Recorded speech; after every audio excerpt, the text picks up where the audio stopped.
that like not everyone was making an effort to show up.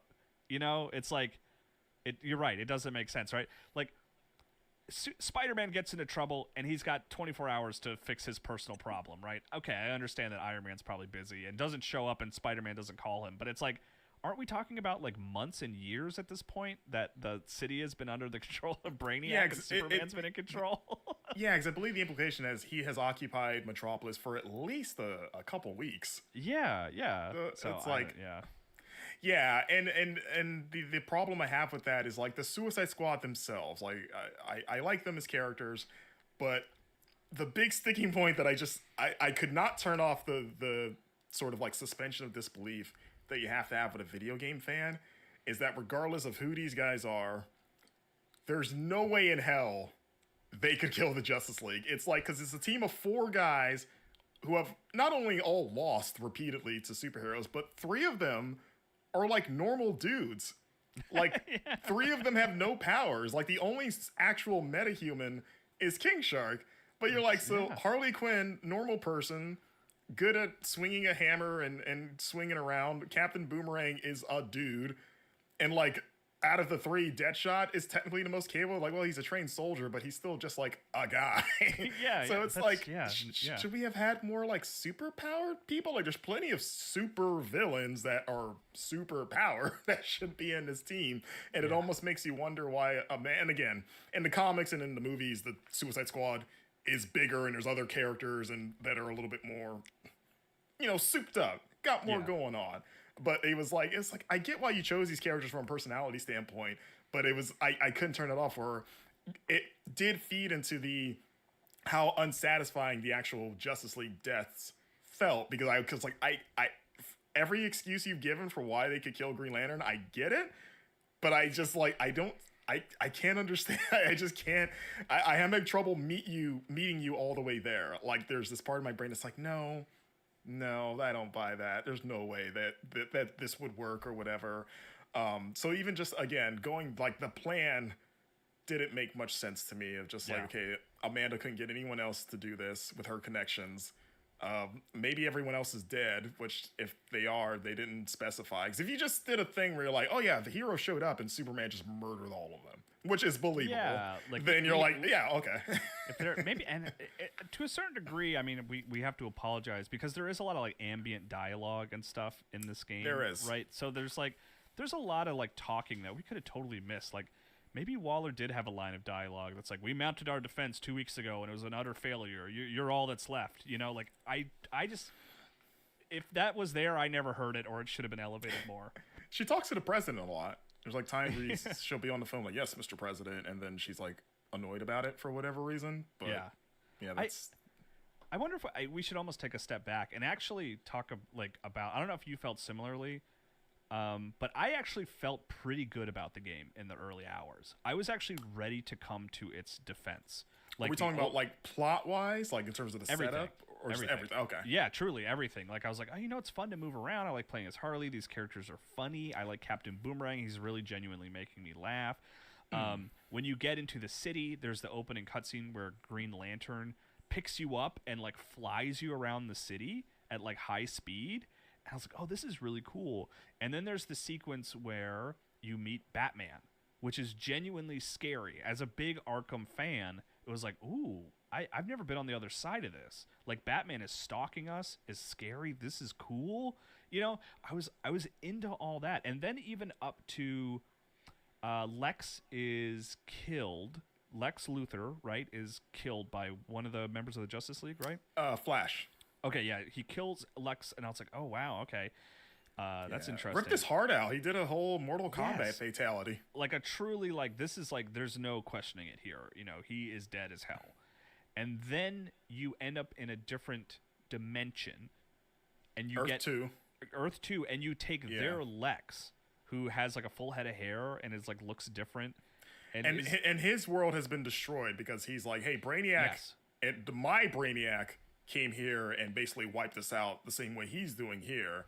And you find out that alternate Lex has been working with Prime Lex to try to like pretty much give him a heads up, like, hey, this is coming. This is what you need to do to prepare. And then Prime Lex gets killed.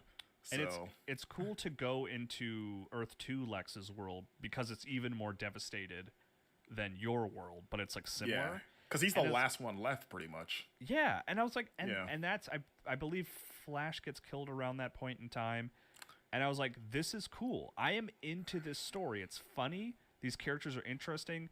I'm a little tired of it's become sort of a cliche now of like traveling to alternate dimensions and stuff to get different characters. Which at the time that this game would have started, it was less of a cliche. Yeah, I mean, yeah, so like if when it was announced, it was still pretty novel, but at this point, it's a little like we've seen this before. But I was still genuinely on board, like truly.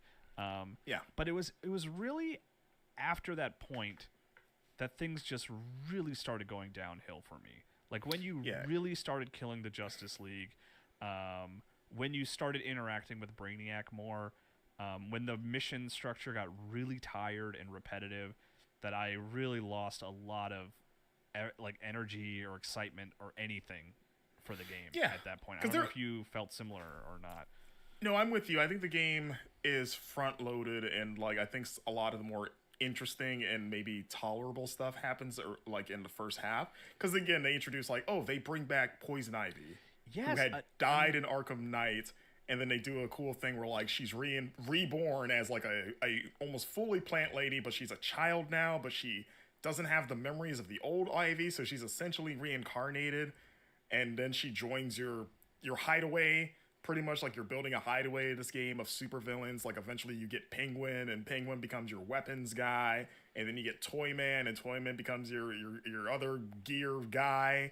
And like that stuff is like, Gizmo too becomes like the vehicle guy, and just sort of like, oh, it's the fun like who's who of like villains that you're meeting. And that's something Rocksteady has always done really well with the Arkham games. So it's like, oh, it's cool that you're basically collecting these other villains to help you out. I like that.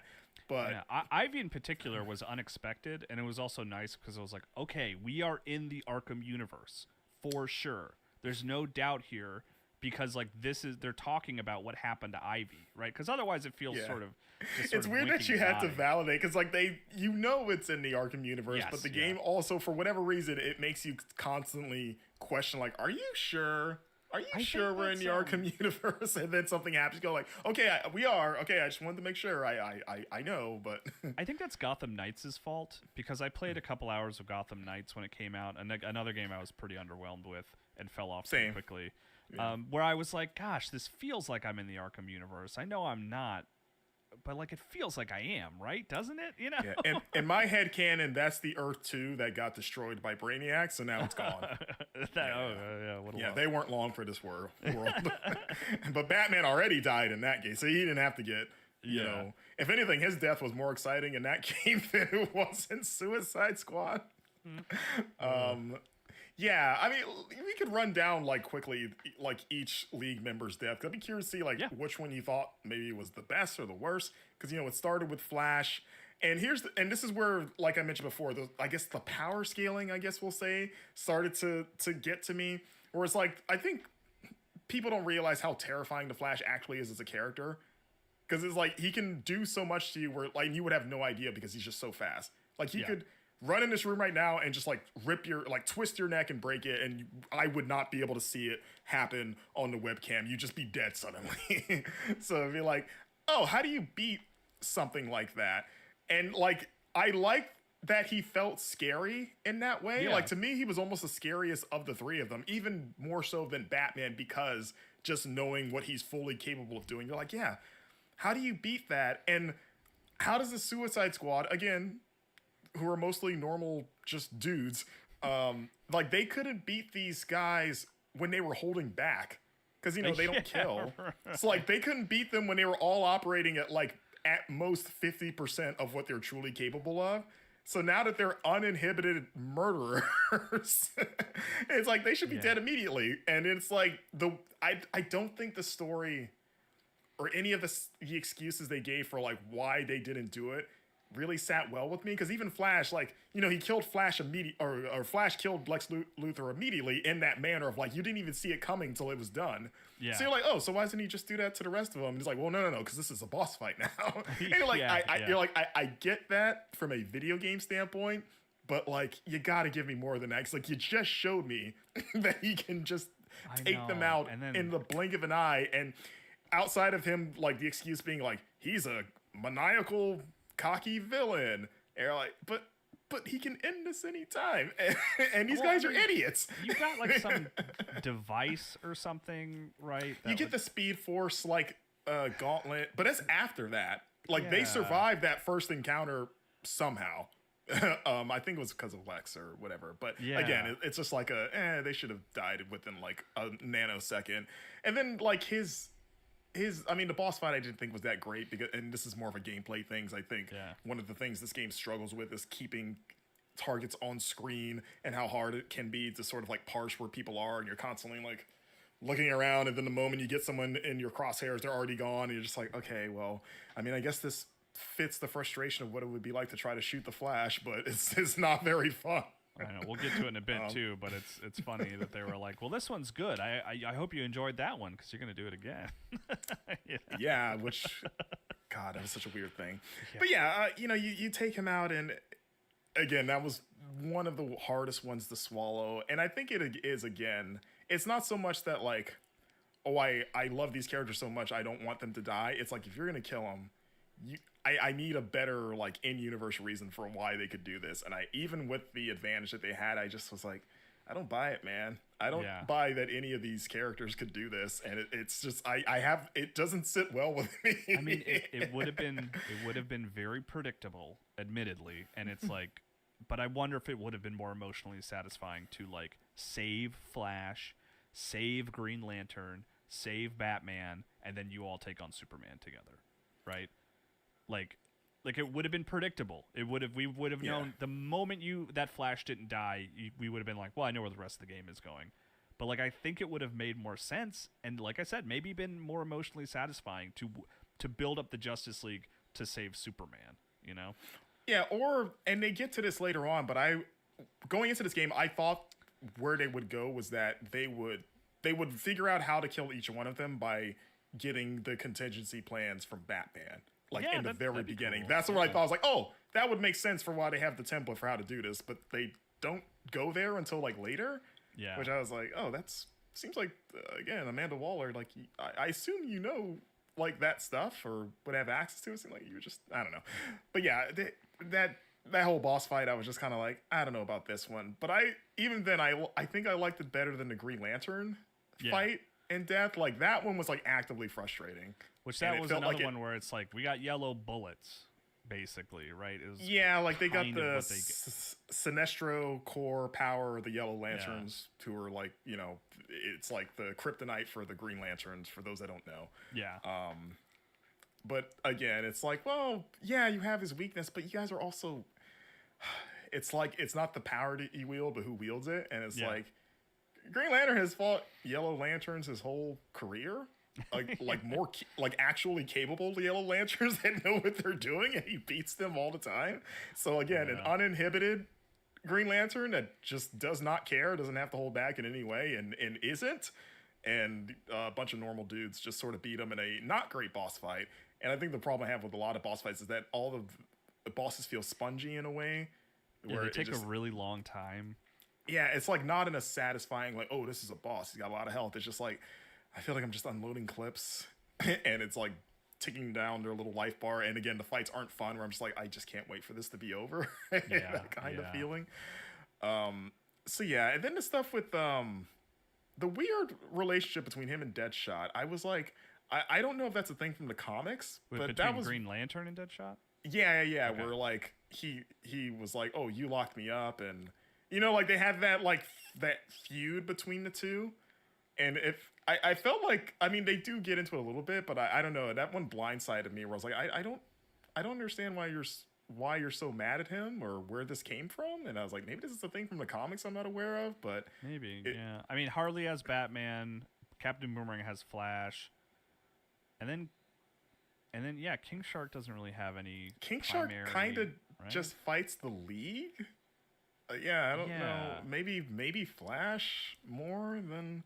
Yeah, it kind of falls apart after that too. Because I was like, I don't think I've ever tied Deadshot to Green Lantern. I kind of tie him to Batman if I had to choose one of them. He's kind of Yeah. like a freelancer. He gets around, but I mean, maybe because he was a villain in Arkham Origins, Yeah. which I do.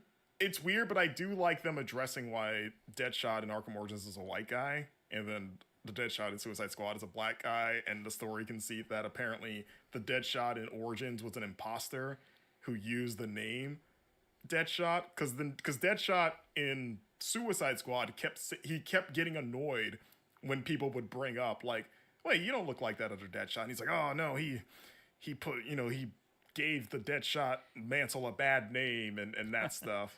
That was Even just though, like ambient dialogue when you were exploring the city. Yeah, think I ever heard there's an interior moment, like a story moment. I think it's when you're going through the Hall of Justice. If you look at, I think they have Deadshot's like weapons in there, in that case. Yeah. That has the artifact. I think there's something with Deadshot, but he comments on it, and I think it was also in the Batman museum, because when they get to the Arkham Origins portion of it, there's like a conversation or a quick little couple of lines in there. But yeah, I thought that was kind of funny, and also I was like, oh, okay, they're not gonna. They acknowledge that is kind of a weird plot hole potentially. But yeah, I think it's telling that I actually don't really remember the Batman fight. I remember. Oh, I remember it. Okay, well, yeah, you'll have to retell it to me. But I remember him like what's what I'm looking for? Like sitting his dead body on the bench. Right. You remember the end of it? Yeah, I remember the end of it, and that was like really a big moment for me. That I was like, that character from 4 of my favorite video games is just dead on a bench. Like that's it. That's his period at the end of the sentence. Yeah. But I don't remember the fight. You'll have to make me remember it. Yeah. So for those that are wondering, you don't fight Wonder Woman. She actually is killed by Superman in between. It's like she stays. Her whole story is that she is the only one that doesn't get corrupted. You run into her a few times, and she kind of brushes you off, which is also kind of weird. Where she's like, she's like annoyed that you're there. Stay out of my way. One of those kind of things. Which it was like, I mean, there's 4 supervillains loose, and again, you could take them easily. Maybe it seems like she would just like knock them out, and just to get them out the way of like, oh, well, you guys are a problem, so, and also you're not like a big problem, so I'm just gonna beat you up real quick, tie you up somewhere, and then I'm gonna go handle the actual big problem. It felt weird that she just kept letting them off to me a little bit. I guess they were just annoying, so she didn't feel the need to do anything to them, really, I guess. Yeah, these proven serial killers. Yeah. It's like, they've all done some terrible things, so it's just like, it seems weird that she wouldn't deal with that at least, but okay, I get it. But yeah, I kind of was hoping they would do more with her, because I was like, I don't think she really had like a big impact on the plot. Like they would show her every now and then, like fighting, she fights Superman, and then that goes badly and she gets killed. But I was like, when she died, I was like, what did she actually accomplish in this thing? Like, I don't know. And that was another death that felt hollow, just because you just watched that one and you didn't actually kill it. So I guess you technically didn't kill the full Justice League. It was just a cutscene. I mean, at that point in the game, I was at a little bit where I was like, okay, well, I don't have to fight her. That's good. Like, I don't have another boss fight to look forward to. Yeah, I guess that's a good point. But yeah, the Batman fight was, in terms of like the presentation of it, I liked it the best, where it's like he uses Scarecrow's fear toxin. Okay, I do remember that part. So, like, that's almost a puzzle. Yeah. Yeah, because then you play as each squad member in their own little segment where they're facing their deepest fear. And I thought out of the 4, it's all coming back to me. It's all coming back to me now. It was actually kind of cool now that I remember it. Okay. Yeah, because I honestly, out of those moments, I think the coolest one was Harley's, because there's the implication that she has like a split personality. Because in her fear toxin, she's talking to Harleen Quinzel, like her former identity as like a psychiatrist, almost like implying that the like sane side of her is in there, and she's telling her like, hey, like shut up, or where are you coming from? And it was like, does she have this conversation in her head all the time? Is this what Harley's head looks like? Like, it's not that she's just like fully embodied, like, yes, I am Harley Quinn now. Like, is there more like like something deeper down mentally going on, where like she buries that side of her personality, and I was like, that's interesting. Okay, Yeah. so It's like and then flirting with something cool. Yeah.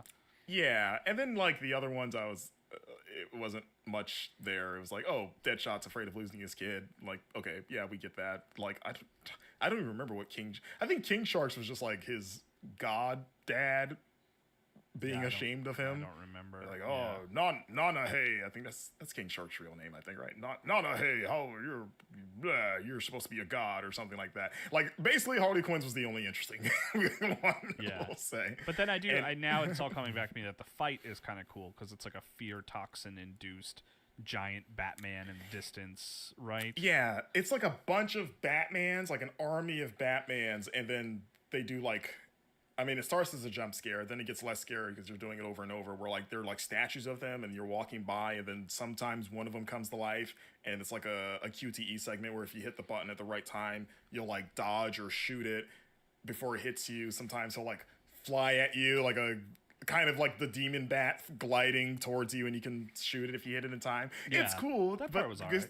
The fight goes on so long that it loses its luster after like the first segment, and you have to do 4 of them. So it's like, oh, okay, now I know what to do here. So that was it was one of those ideas where like, oh, that's cool, but like everything else in this game is like you repeat it too much, so where it kind of it loses its impact. But yeah, the end of that fight, I'm with you, Kyle. That was one of the biggest things coming into this too, was like, not only will they kill the Justice League, but Batman was the character I was most interested to see how you kill him, because he's been the main character of all the other games, and there's also the Kevin Conroy thing, which again they didn't know that he would pass before this. So like, I take umbrage with people like, I can't believe this is how they sent him out. I was like, well, they did. He was still alive at the time they did this. They didn't know this would be it for him. Yeah, that's and he does have a final Batman performance. I think there's an animated film that's coming out or something. Like this is his last video game. Yeah, as far as we know.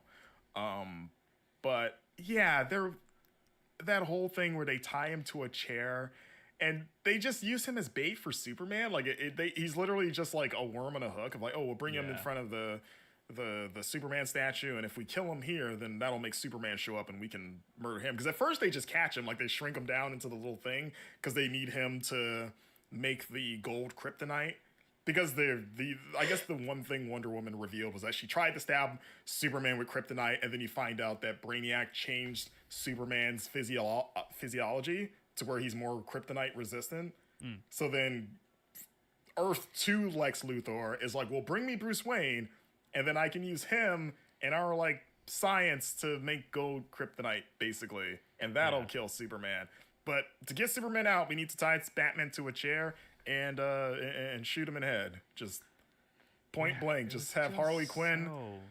So it is sad. It's just like, I had the same thing of like, so in the headcanon now, the guy that I've played for 4 games that survived all this wild stuff, and he meets his end getting tied to a chair like any old schmuck, and it also sucked because he was still evil. Like I was like, maybe he'll have like, they'll break him out of it. He'll have like his moment of clarity. Like maybe he'll have some meaningful last words. If any of them could overcome Brainiac's brainwashing, it would have been Batman. You know, like in that sort of, if you think about like I don't know, and it's like it's not that I'm like, you can't kill Batman. I'm totally fine with you killing Batman as long as you earn it, and it's like he has to sacrifice himself or something. Like there's some emotional catharsis. But here it was just like it was a thud. It really deflated. Like the game was like a balloon that was full at the beginning and was deflating and deflating and deflating. And once that happened, like all the air just went out for me, and I was like, I didn't like it. I just didn't. Even Harley Quinn's like monologue where she's like, yeah, I bet you never thought it would be me in the end, huh? And I was like, no, I agree. No, I didn't. It probably shouldn't be, honestly. That's why, as much as I love Harley Quinn, it's like, again, it's great. I mean, that's the thing. I mean, remember there's a great episode of the animated series where like, she proves that she could take on Batman. I don't know if you remember this episode. When she catches him and she's trying to impress. Yeah, and she's like ready to kill him, and then the whole thing is Joker. It's like, he's not yours to kill. He's not any of ours to kill. And she's like, oh yeah, you're right, my bad. Yeah. Honestly, if she had killed him there, that would have felt more. Honestly, you know. Yeah, so that was one where it's like, man, and now it's like that's the canon now. Like, know. Does it change the way, like, if you ever replay the Arkham games, that knowing, like, well, I know how this character dies now? I mean, I am one of those people. I know sometimes people will be like, "This ruined the franchise." I never feel that way about anything, right? Like, those 3 games will always, 4, frankly. I'll throw Origins in there too. Yeah, Origins is good. Origins is great, but like those games will always exist to me as being these like near perfect video games, and the fact that like the sort of story conclusion exists in Suicide Squad, like, now that doesn't affect my sort of the legacy of those games to me ultimately. Yeah, it's easier to pretend that it didn't happen. Yeah, it's like it's in a separate game. Yeah, so it's in the same way that I love the last Star Wars movie, The Last Jedi. What a great last movie! I can't believe they didn't do another after Last Jedi. Honestly, it was also in that moment where he tied to the chair that I was like, what if he reveals that he's the demon bat and like basically transforms into it? Like, oh, I have a secret that you guys didn't realize, but now you brought this out of me. And then again, they would have to do a lot of explaining, but it would be like, okay, is this, maybe we can confirm that he is the demon bat somehow. Maybe but Rocksteady, after Suicide Squad, they're like, let's go back to another single player Batman game, And that's what they do. That's like the opening cutscene. It's like, actually, it was the demon bat all along. Oh, that was okay. So Batman is still around. Demon Bat has been pretending he joined the Justice League and became a cartoon character and was posing on Justice League Day with the kids after he was like sucking people's blood out in Gotham or whatever he was doing. I'd accept it, man. I'd accept it. Yeah, Bruce is still alive. Don't worry, fans. We got you. Yeah, and then the Superman fight, which, again, at that point, I was kind of like you were checked out, where it's like, I already just can't believe that these characters are capable of this. Superman's the ultimate example of that, of like, I don't care how much gold kryptonite you have. I mean, it's the Superman problem. Maybe this isn't necessarily Suicide Squad's fault. Yeah. But